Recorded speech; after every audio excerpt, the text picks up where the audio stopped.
Hey guys, and welcome to the Games Club podcast, a podcast where we talk about a game that we've played this week, and joining me is my good hosts, Beta64. Hey, Daddy. And my good friend, Derek or She Says. Hey, Dad. Sounds like when I say that, it's Derek or She Says, like that's your name. Yeah, it's Hi, my Derek. name's Mr. She Says, Derek. Yeah. It's actually much faster. Please, my father, Derek she says. Derek Oshiesis. So this week, we have been playing Crash Bandicoot, Sane Trilogy, the brand new, shiny re-release or remake or reimagining of the original Remastered. Crash Bandicoot trilogy that was on the PlayStation. Yeah. So let's get right into it, guys. Well, what is it about? I don't know anything What is about it Crash about? Bandicoot. I don't know Anybody anything. any takers? So it's about a fox. And Oh, no. Crash we go. Bandicoot is about a bandicoot who's wearing pants, okay? Mm-hmm. Well, as the song goes, Dr. Cortex is an evil genius, and he creates an army of animals, but especially Crash. Crash was supposed to be the piece de resistance, but it all went wrong because Dr. Cortex, the vortex, is not stable. Well, And you then- just like blended like 3 different games into one. I know, it's perfect. I love Crash so much. But it's a platforming kind of game. One of the first 3D platformers ever made. And what's it like nowadays? The modern take. Well, bad. First of all, I think one thing we have to discuss here is the phenomena of Crash Bandicoot in general. You know, Yeah. like how he got started on the PlayStation, how he was such a big deal back in the day. I mean, we don't need a history lesson here, but anybody, both of you probably grew up with it. And if you want that, you could check out Beta's video. But, Links are here. But you guys grew up during the time when Crash Bandicoot first came out. You guys remember that at all? Yeah, Crash, of I think it was course. like 11 or something. I don't remember how old I was. I didn't really have I didn't really get a PlayStation until very much later. So, but I remember playing it a lot because friends had it, and I can't remember what my first impressions of the character was because, like you imagine like this, there was Sonic at the time, there's Mario, and so it was like let's throw another character in, and I think if I remember correctly. Bubsy, oh god, here we go. Move on from Bubsy. If I remember rightly, when the PlayStation 1 first came out, there was kind of a rivalry between like which was going to be their mascot character, because you had Lara Croft and Tomb Raider, and you had Crash Bandicoot, and I think outrightly kind of Crash Bandicoot won that and became the unofficial mascot. Is that correct? Anybody? Yep. Yeah, That's kind of. right. Oh, go ahead, man, Yeah. if you want. Beta would know the most on this. Well, basically, they just wanted... Let's see, Naughty Dog wanted to create a character that was a mascot because they wanted to be the ones. Yeah. They wanted to rival the Sonic and the Mario. So they created Crash because they were like, well, we need another animal, let's just do it. The end. Yeah, it was a very aggressive ad campaign too. Like where like Sega got this whole thing started, but with Crash Bandicoot, they just went after mascots. So like in the commercials, he's like literally got a megaphone taunting Nintendo. You know, so they really wanted to like put a strong foot forward with this character and really try to set in the sand that he's a competitive character against Nintendo and Sega. So. And in fact, I think the magazine adverts even like kind of made fun of Sonic and all that stuff too. Oh yeah. And They remade those commercials for this They did it 15 years before it was cool. It was so great. and I feel like that's how he really got his mark at first, because I'm pretty sure this game came out around the same exact time as Mario 64 rather. Yeah, I was And, gonna say, yeah, Mario 64. So I feel like some of the things that are in this game are in a sense primitive. I shouldn't say primitive because then it says it's not a good game in its own right. But like Well, it is technically primitive. It was one of the first. Yeah, well, it's like with Mario 64, you could spin the camera around. You know, there was a full 3D space. But with Crash, it's very, very, very linear. Although it takes advantage of the 3D engine that was still new at the time. So, yeah. But I like, as far as this remake goes, that's the funny thing, right? Is that it's a remake of a game that was one of the first of its kind. And I don't know about you guys, but did you guys still feel that that old style, like when playing this remake, or does it feel fresh? I definitely felt like, wow, this is. It almost feels like, you know, when some people would make mock-ups of like they want a next-gen version of a classic game. It feels like you're looking at like a reimagining that fans have made. That's not to say it's bad. It's absolutely fantastic. Presentation-wise, I was blown away, and it definitely still retains that classic feel, but with just new polished visuals. I would say yes, but no. Yes and no. It's both, okay? The visuals and everything about this game is like, you can tell they worked hard. Like, so hard to make sure it would lined up perfectly. All the stages are good. The animations, the voice acting, it's all just perfect. But the controls, they're not. It feels like Crash. Okay, how should I put this? There's a video I saw on Twitter that showed a comparison of why the new Crash Bandicoot doesn't feel exactly the same as the original. And so what they did was they had modernized basically the way the physics worked.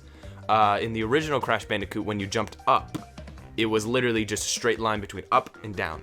It was just, you immediately moved up and then you immediately moved down. New game, it does basically, I call it a lerp. It's this technical term. I'm sorry, a what? It's a lerp, or slurp. It's one of the two. It's a real term, I swear. But basically, it goes from 0 and then works its way up to a full speed up, and then it's like a transition. It's not straight up and down. It goes up a little bit, okay, up and then down and then down. Yeah. It takes gravity into effect. The more gravity you have, the faster it goes, all that kind of stuff that I don't know, because I just said more gravity. I am not a physicist. They nerfed the jump. That's what they did. Yes, because now Crash hits the ground faster. Yeah. So but it's also, not the same. They modernized it in a way I didn't like, but that's not to say the game is bad. The game is fantastic. Yeah. Fantastic. It's just not. They modernized the controls and gravity and physics like that a little too much, I would say. And also it's a platformer, so you're going to be doing a lot of platform jumps, very tight precision kind of especially jumps. Crash. And exactly. But one of the other things that I feel they kind of got a bit wonky was the collision on certain platforms. What I'm talking about is you'll feel like you made that jump. You're practically touching the top of the platform, but Crash will just slide off it. And it's very much that's another like, thing. Why is that happening? That's another thing. I could think of a certain other game that does that, but I won't say I was thinking exactly the same thing. I don't want to say it. We've already said his name too many times this episode. I got to play between both Crash 1 and this remaster. And I gotta say, that's easily the biggest selling point, is if you can take a moment to just play the classic games for like maybe 2 hours before you pick up this new one, you'll appreciate this new one that much more, I feel. Because the graphics are so beautiful. Like, they're so... And, you know, it's hard to appreciate it because it's on a PlayStation 4 and you've seen things that look even better than what you're getting here. But when you do the contrast...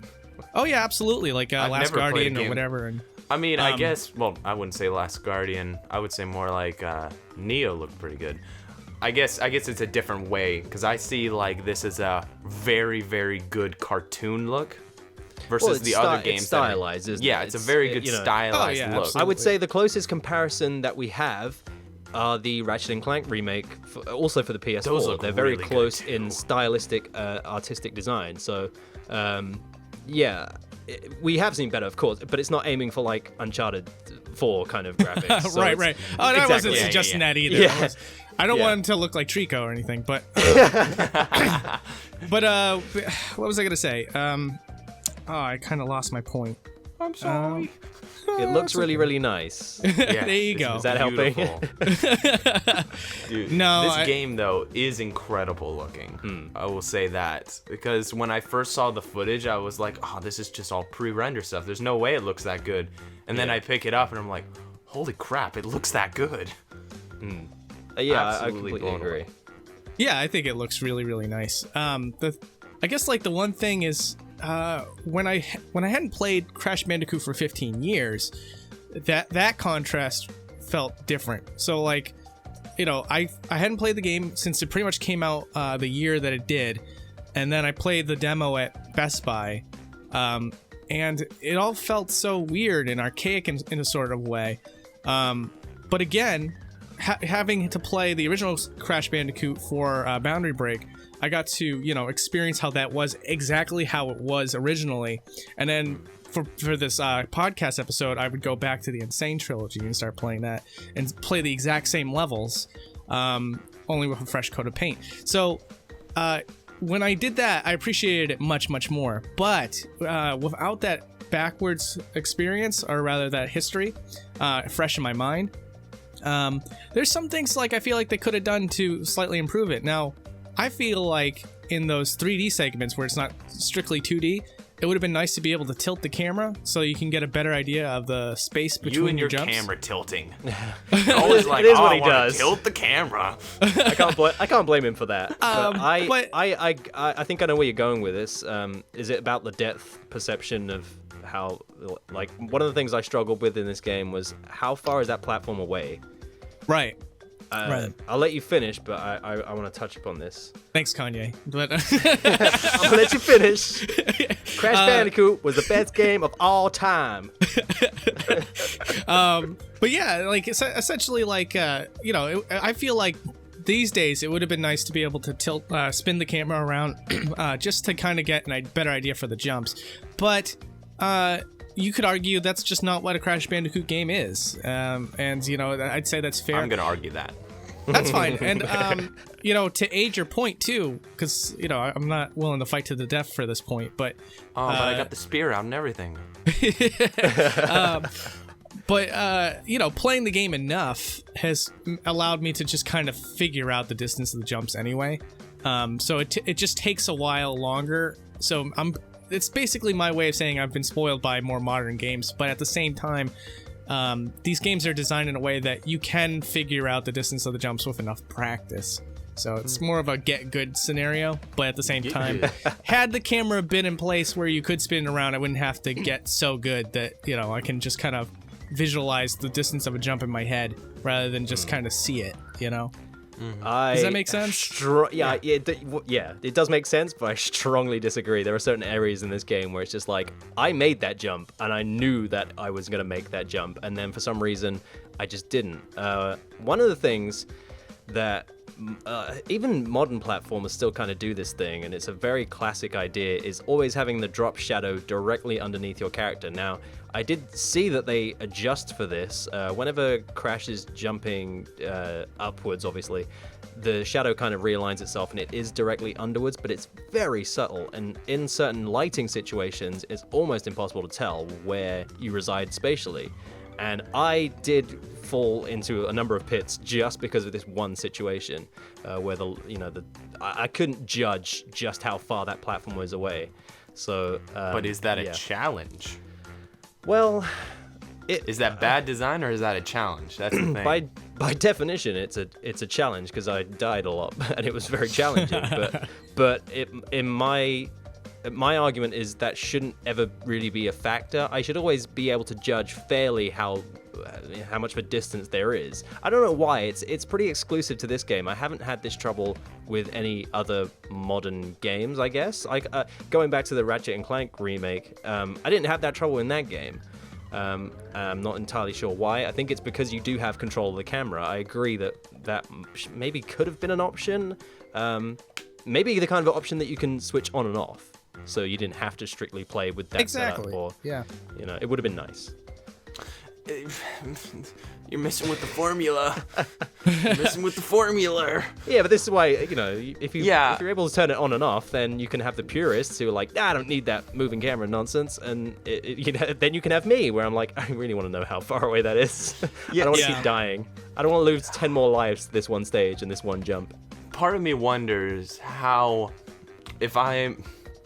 wonder if I forgive bad game design because it's nostalgic. I'm starting to wonder that because I think to myself while you're talking about that, I'm like, I don't need no moving camera. It's a challenge. It's designed that way. I don't need no shadow underneath me. It's designed that way. And then I realized, wait, it probably wasn't designed like that. It was probably just because they didn't do it at the time. Maybe it would have been a good idea. They actually, I don't know. they did have a shadow in the original game. I was just going to like ask that question. Yeah, it's a clearly defined circular shadow, whereas Well, with then this they should one, have done that. Yeah, What? so this one they did dynamic, like an actual dynamic shadow. So See, that's what they should have done was what Yooka-Laylee did, where they had the dynamic shadows, and then when you jumped, it added the little circular thing.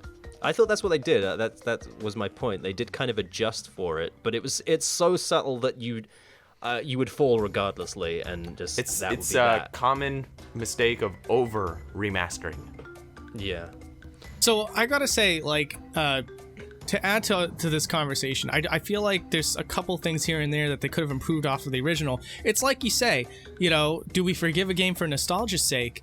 And I feel like, yes, that's something you can certainly do, but it has to be the original game, you know? It's like, if it's the original Crash Bandicoot, sure. I mean, there was technical limitations. It was a small team, you know, and wow, the amazing success that they pulled off back then, and people got used to the way that the game plays because there was nothing else to compare it to.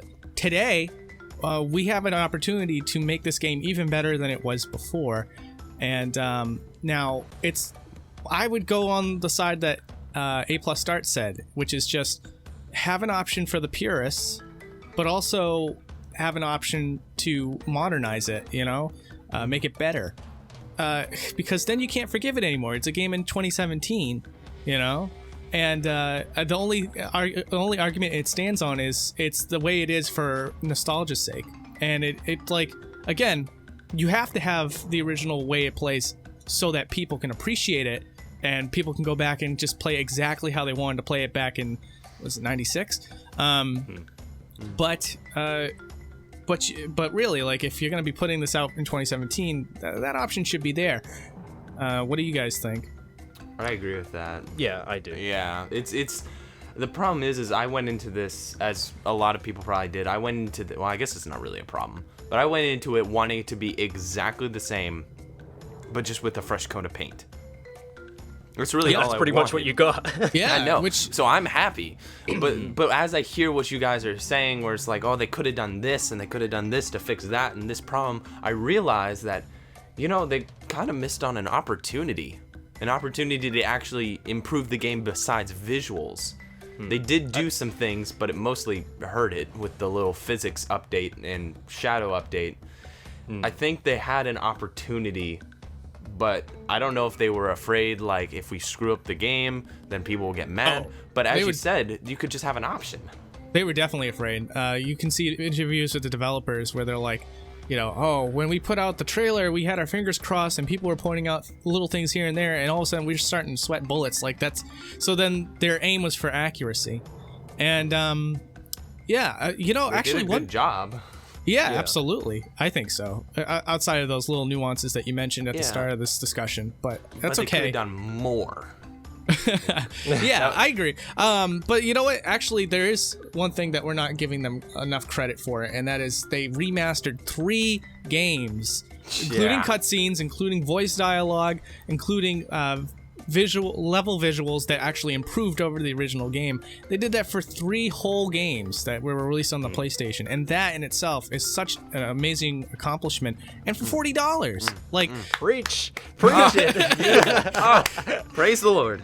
you know, it's like, my goodness, you put in so much. You can still see there's a ton of work put into this game. And there's no question about it. And they still, they were kind enough to sell it to us for $40 instead of $60. Like, I would have paid $60 for this. Honestly, I would have too. I thought it was Yeah. $60 when I paid for it. I think you know, looking at it, that we've kind of placed some negatives down, but I don't remember this game being that fun to play. I've enjoyed okay, it has been challenging. I have lost my temper at times. Just Did you create a hole right next to the Bubsy hole? I didn't, but there Crash might have been one Bandicoot on the way. There's still a chance. I haven't finished the third one yet, but I don't remember these games being that fun. And they clearly were fun for the to get a remake essentially. But yeah, I just enjoyed every single second of them, except the multiple deaths, I guess. But I enjoyed yeah, the great, deaths too. brilliant, very Dude, addictive. It's a very this is- addictive game. The thing is, Oh my gosh, man. The fact that, okay, normally when I play a remaster or something, I'm like, oh, I think the original is a little bit better though, but this is still good. This is the first time I've played this game, I'm like, I don't think I need to play the original Crash Bandicoot anymore. This is great. What you're saying, this is like the definitive Yeah, this is version like of the game. definitive edition, really, really good, super well made, a lot of effort was put into it. Wow. Yeah. No, I do agree. The end. So like, there's a couple things. Again, because I had to play the original game for the Boundary Break episode, I got to see a lot of differences that the developers made that were subtle, but they made the remake better.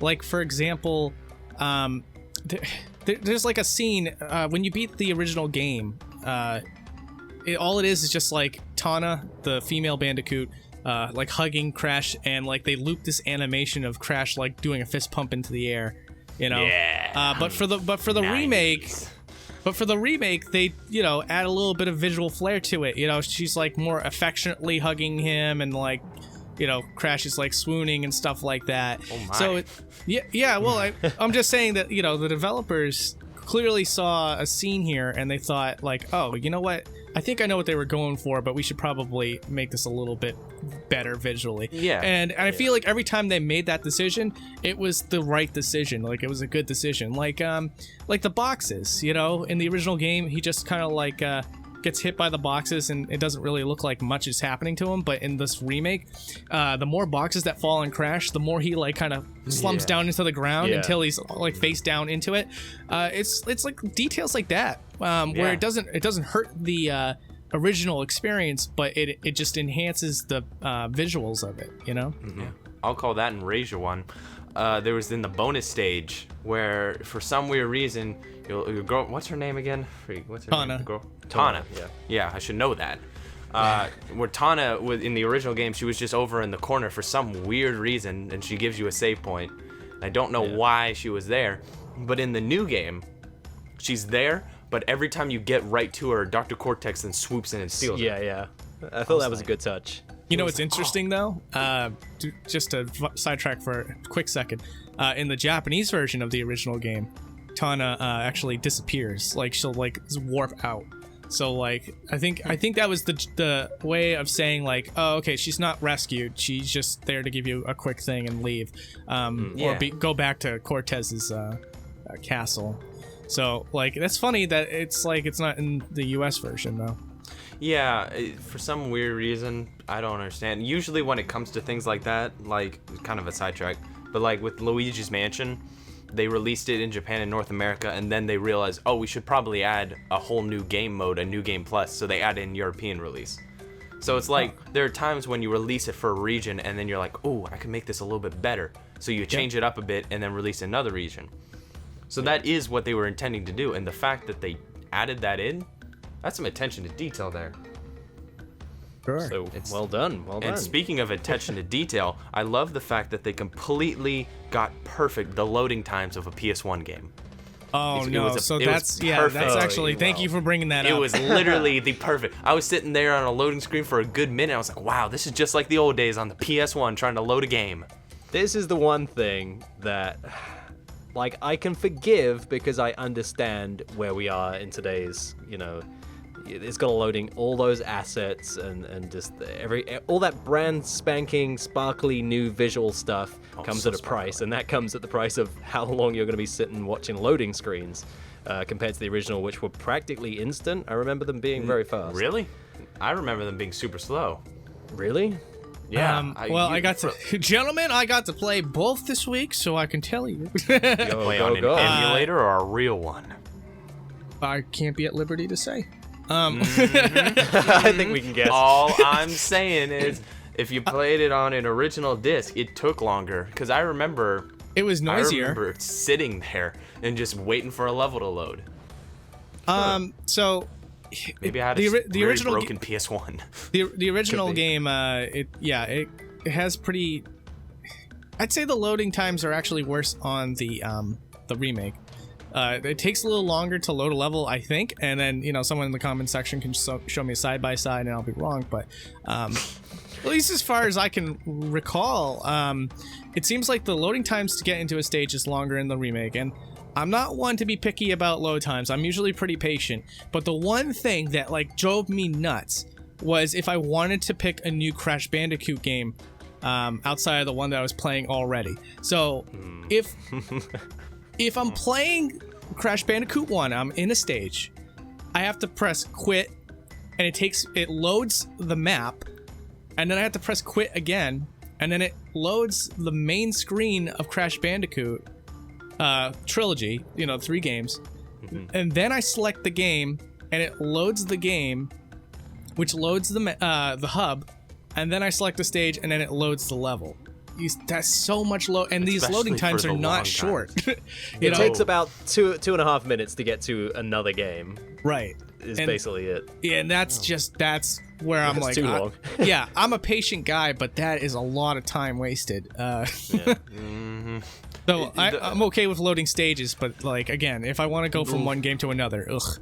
My thing is, why is loading the hub world so long?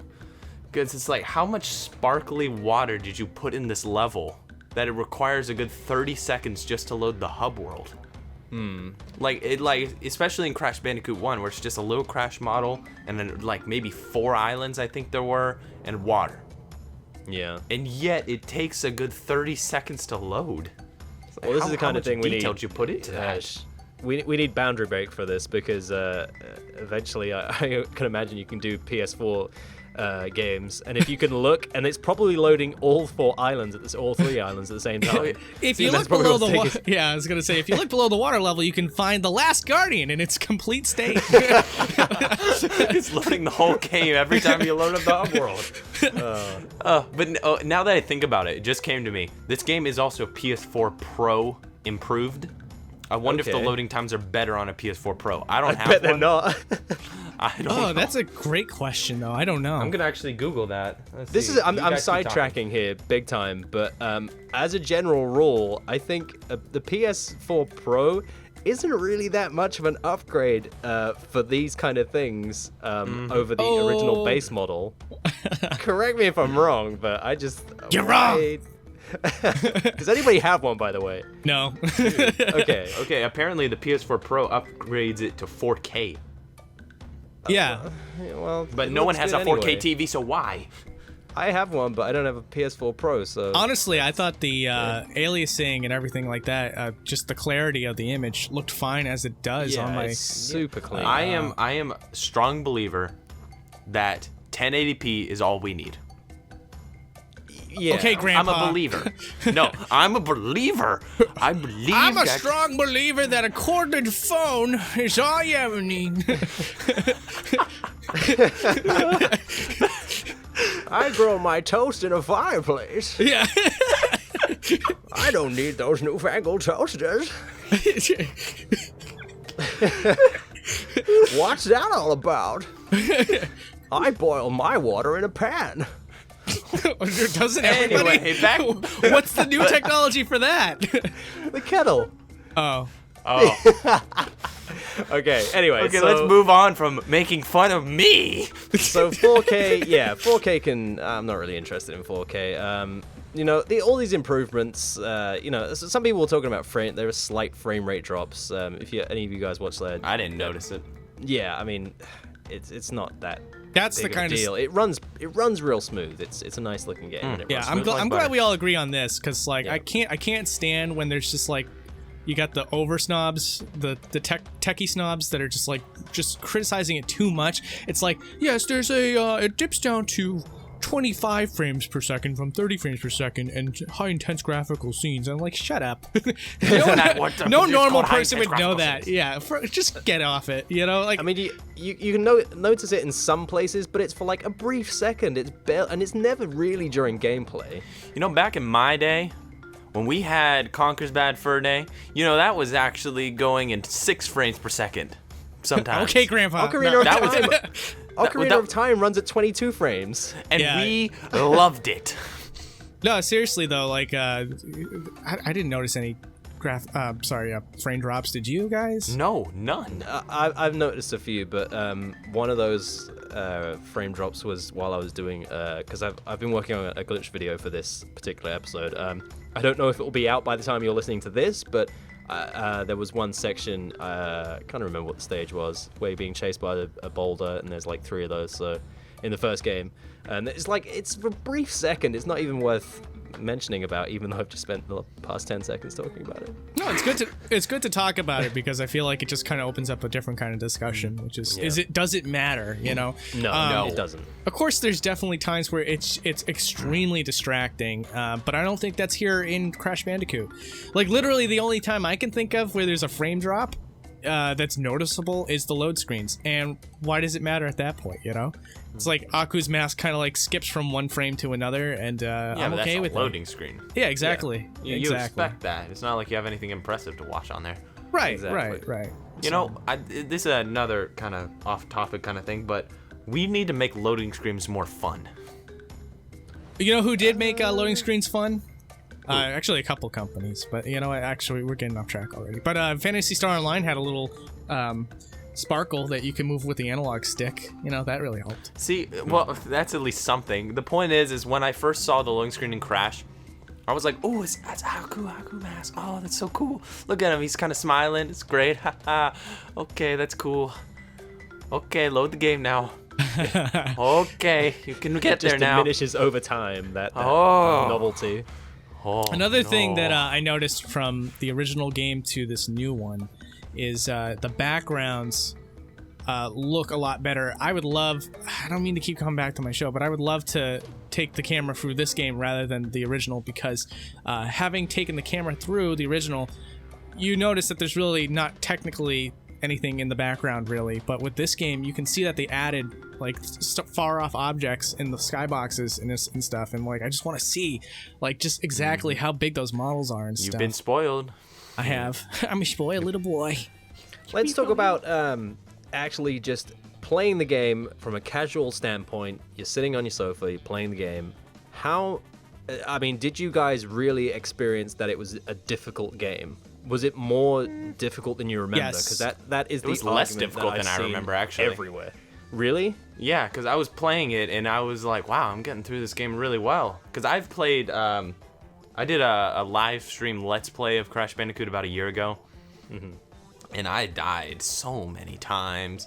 I might just be because I was using a keyboard versus a controller. Could be that. Yeah, there could definitely be that. But I don't think that was the intended way. No. But like the first 2 Crash Bandicoots, or maybe the first one, okay? I think it was the first one. It didn't have analog controller support. Yeah. So being able to play with an analog controller made it easier for me. So going from playing the original game to playing it with a PS4 controller with good graphics on a high resolution display where you can see every little nook and cranny and every grain of sand to jump on, I just blazed through this game. Okay, the only one that was a problem was that stupid Hog Wild thing. Yeah, Freaking hate that one. I love those ones actually. I don't know. I screamed a lot. It reminds me of the Battletoads. Freak Battletoads. I still haven't beaten that level, you know? It's very similar to that now I think about it. Yeah. But yeah, when I was a little kid, I really couldn't play Crash Bandicoot, to be honest with you. The game is just very punishing, and the environments are not easy to scale without dying. So as a little kid, it was very, very difficult for me because it's not Mario levels of easy, you know, but it has Mario levels of power-ups. So it's like you can get hurt as much as 3 times, just like in Mario, but the platforming's a lot harder. So it's like you just don't get very far in Crash Bandicoot when you're a kid who's not great at video games. But as an adult, I've gotten a lot better at video games, and the challenge is still there, but my perseverance has built up over all these decades, so I have a really great time. That might be the reason why I think it's easier. It's probably not easier. It's probably harder. But I found it to be kind of difficult, and I consider myself an experienced gamer. And I was dropping in pits, and I was getting hit by things, and just, you know, I was glad that you have that kind of that 3-hit kind of rule as long as you have a mask. I'm happy about that. You know, that makes it a lot more forgiving.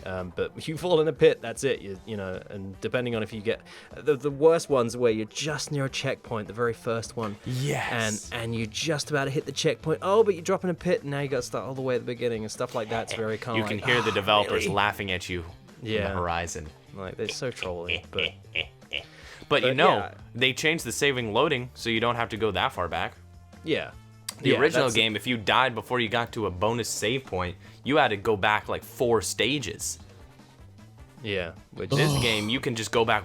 You save before, you play it, you die, you lose all your lives. You just go back to the same level. It's No, not as I big think- of a deal. I think Yeah. this is the kind of way games are now. It's very just forgiving. Like, you know, a lot of games you die, it plonks you right back where you died, pretty much. But this is old school, and I think Yeah. a lot of these newer gamers aren't used to how we used Tell to you kick it. babies. Yeah. Babies over there. I want to tell you something. If you think Crash Bandicoot is hard, it's because it is, so suck it up and enjoy it. Quit being a little. You got him. You got him, Yeah. Andy. Stop being a little. Yeah. Just play the games how they were intended to play, and don't cry. They're supposed to be hard. You have the most forgiving save system I've ever seen for a Crash Yeah. Bandicoot game. As my voice is just, I'm over the top right now. I am on my my goodness. soapbox. I'm done. Okay. No, that's a great point though, is to how unforgiving the original game was as far as saves go. And that's the funny thing, is that again, the developers did put in nuances to make the difficulty at least a little bit more manageable now in this remake. But even then, it just feels like there just wasn't enough to make it accessible to everyone. And But what else could they do? But you know what? Oh, like I said, you know, they could have allowed you to spin the camera. Well, besides that, that, They could Mr. Boundary Break. you know, they could make it so that when you fall down a pit, it warps you to the start of the pit with a one less mask or something like that. You know what I mean? But that's babyish.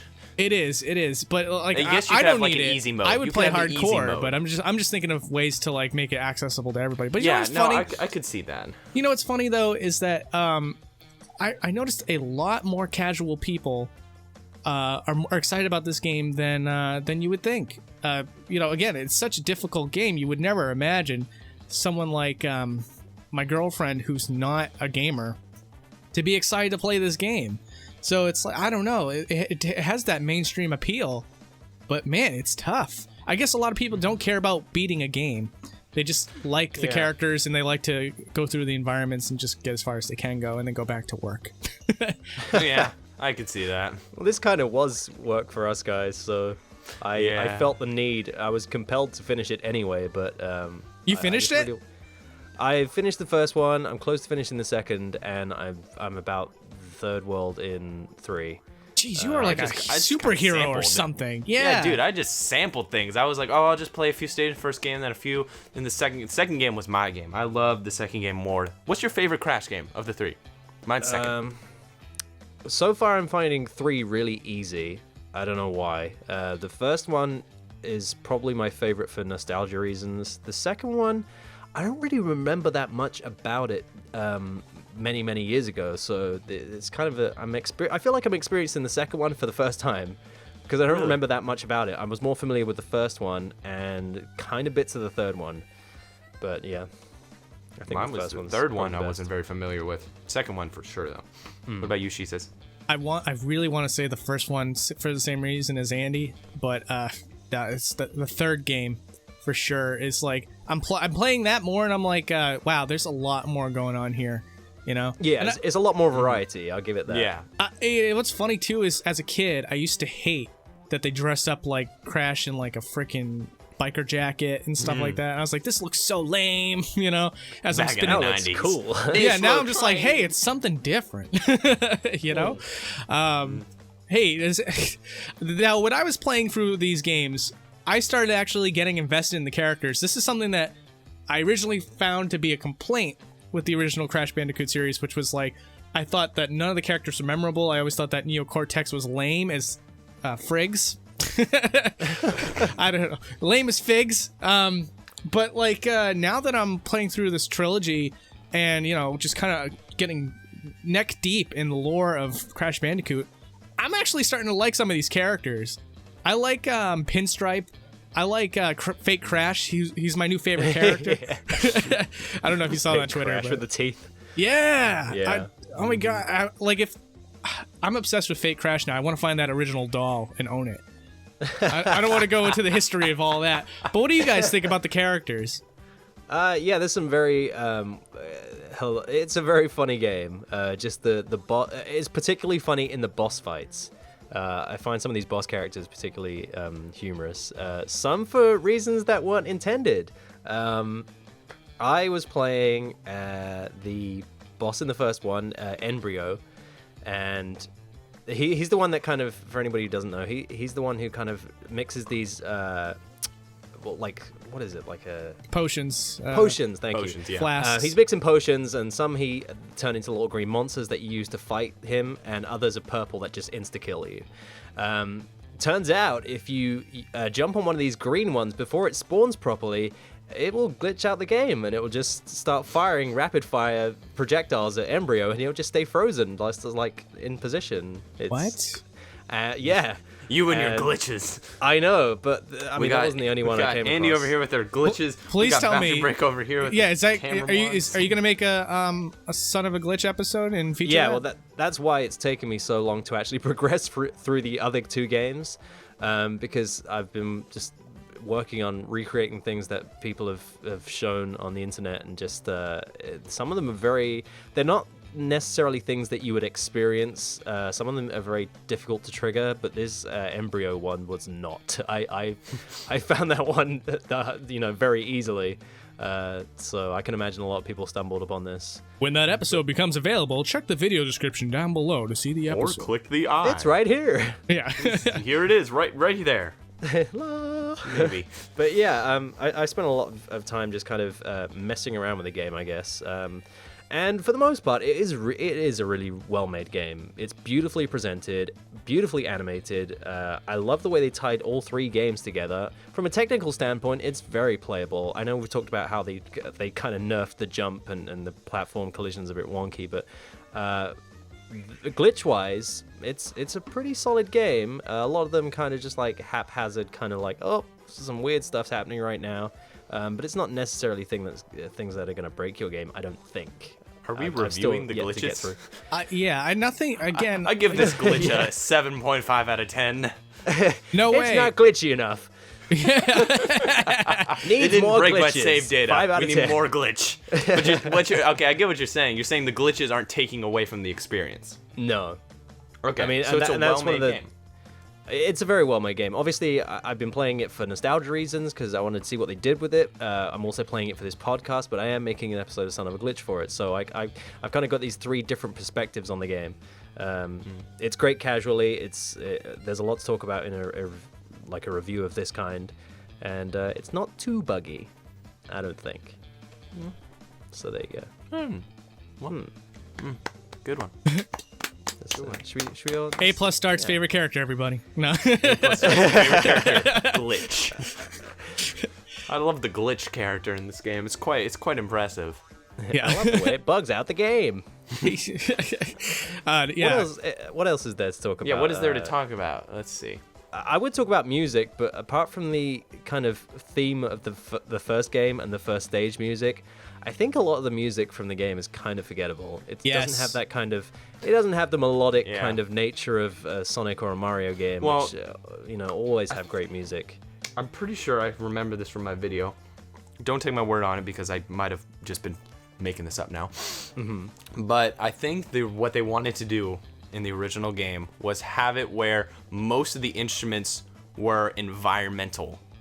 So there's a lot of birds chirping, a lot of rain sounds, a lot of rainforest sounds. It's very ambient kind of soundtrack. Yeah, I was it's got gonna more say, of an ambient soundtrack, so it's not going to be memorable.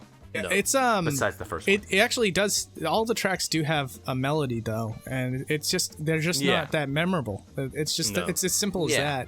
I'll give Crash credit for a lot of things, and I think a lot of people will always fondly remember the original theme. that plays do. Yeah, that one. But outside of that, I don't think anybody can.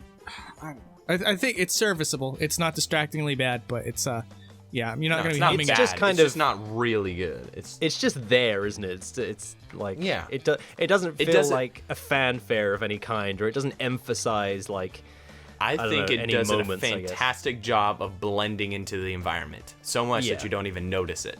Yeah, what would be really cool, by the way? It's just, hey, developers, if you decide to make a new Crash game based off of this engine, when you do those scenes, I hope so. When you do those scenes where you have to ride on an animal and you pretty much have full control over when the player has to time the jumps and everything, you should make it affect the music. So like when you use the little tiger and you jump over a hurdle, it should just be like bum bum, or something like that. Just like kind of like Rayman. Like Rayman Legends, where it's like when you move, it's like pa. And I loved that. Yeah, so you guys should copy that. I need you to steal that. Yeah, we should do Rayman as well. Just on a side note. So that's a good one. Maybe we'll throw that one in for into the ring. Well, we need a new poll. Yeah. Yeah. All right. We'll get around to it. Yeah. All right, guys. You guys want to wrap this up? Yeah. Let's give our summaries. Okay. Who wants to go first? I'll give my summary. I think it's a very worthwhile experience. I highly recommend you pick it up. Just if you need a new platformer. But be warned, it still incorporates a lot of the gameplay that was present in 1996. So if you're a modern gamer and you're just not ready to play a classic experience, you may be a little bit daunted.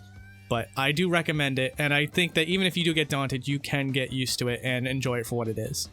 Just put on your big boy pants. It's fine. Just put on your big boy pants, suck it up, and play. Suck it up, big boy pants. Okay, my summary. I would say this game is perfect for people who've played Crash Bandicoot in the past, but it's also really, really good for people who have never played Crash before.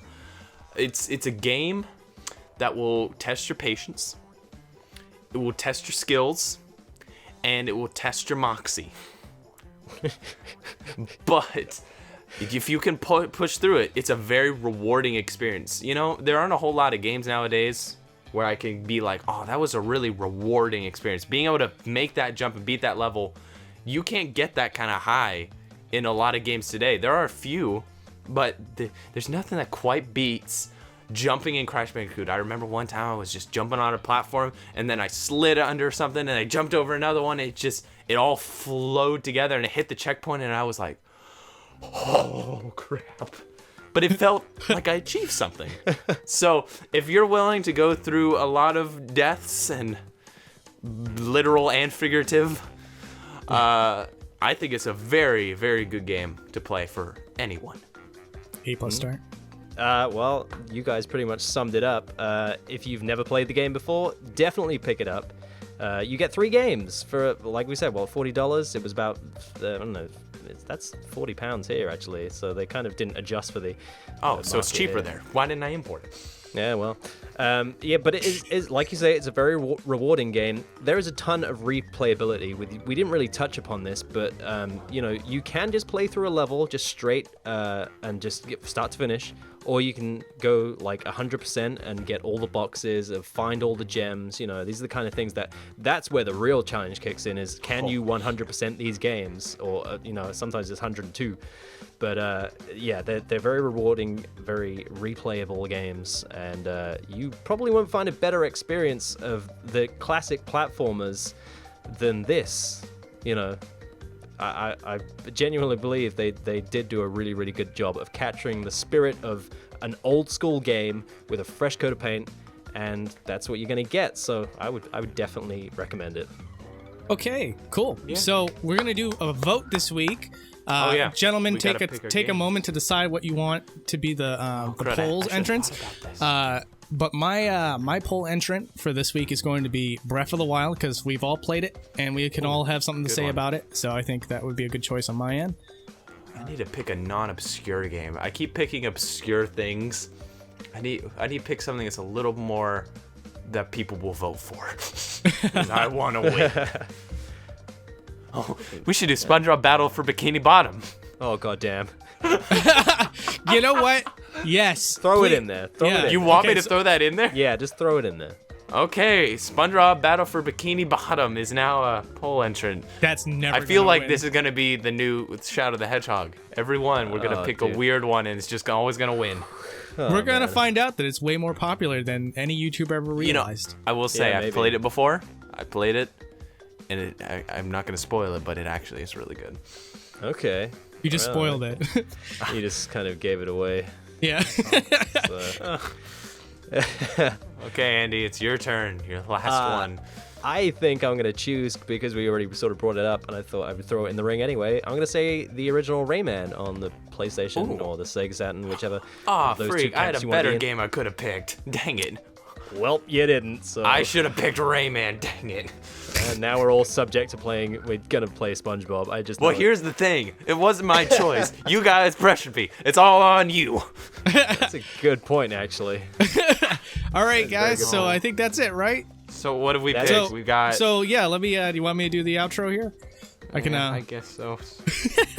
All right. FY, click the I if you want to vote for these. What are they? SpongeBob? FYI, click the I if you want to vote for you or I. Oh. Wait.